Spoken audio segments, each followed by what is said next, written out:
Comment isoler les combles perdus par soufflage, niveau de difficulté de marteau. Le soufflage de matériaux isolants est un procédé d'isolation rapide et efficace qui permet d'isoler des combles perdus non aménagés ou difficilement accessibles, dans un habitat neuf comme lors d'une rénovation.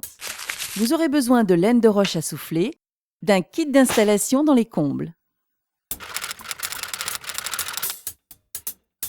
Munissez-vous d'une agrafeuse, d'un cutter et d'une souffleuse électrique. Pour votre sécurité, portez une combinaison intégrale, un masque de protection, des lunettes de protection, une paire de gants et des chaussures de sécurité. Prévoyez aussi une planche sur les solives pour vous déplacer.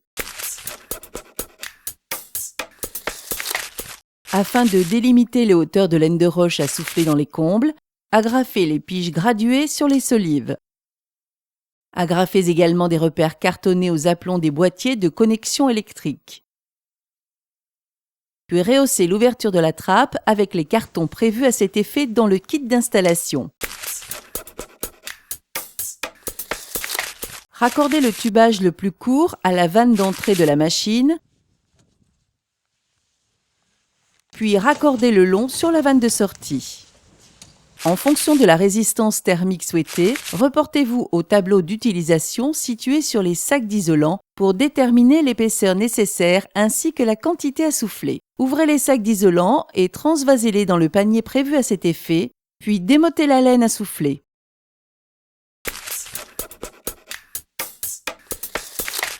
Ici, il faut être deux.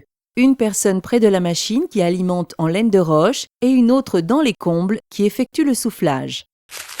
Montez le tuyau dans les combles. Une fois le panier rempli, mettez la machine de soufflage sous tension, puis veillez à une aspiration régulière de l'isolant par la buse prévue à cet effet.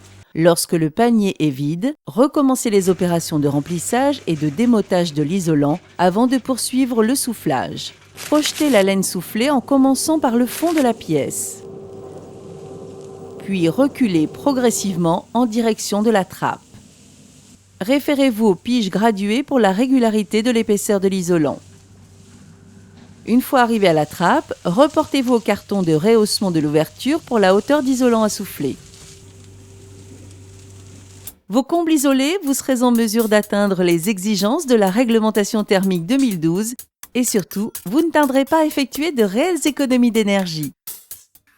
Une question, un doute, un conseil? Contactez le 0810 634 634.